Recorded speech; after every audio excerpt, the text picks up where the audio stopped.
adalah ular piton atau ular sanca yang ada di kebun hutan Pemkot Kota Langsa, Aceh.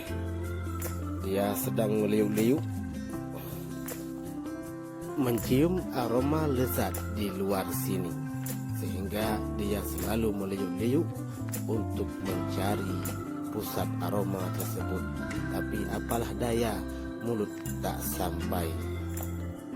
Ular piton raksasa ini saya perkirakan panjangnya lebih kurang 15 meter, yang memiliki lidah penjilat yang sangat luar biasa. Lidah ini sangat berbisa.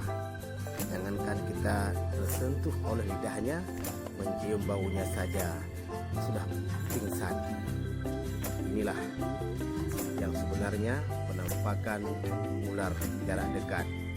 Andai kata dia di luar, apa yang akan terjadi jika menjadi menu makanan empuk bagi dia.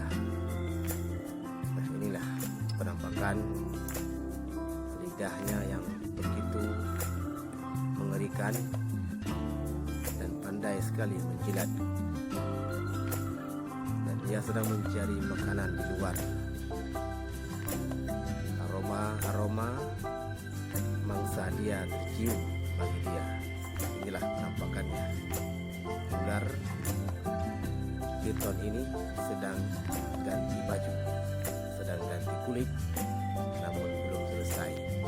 Panjangnya tidak muat rumah ini, tidak muat rumah kurungan yang dibuat untuknya. Nah, penampakan. Namun selain daripada itu, selain dia menakutkan, tapi dia menjadi bahan hiburan bagi masyarakat yang datang berkunjung ke kebun binatang, ke kebun hutan lindung pemerintah Kota Langsa. Masya Allah, mengerikan sekali piton raksasa, piton terbesar yang pernah kita lihat yang ada di Aceh.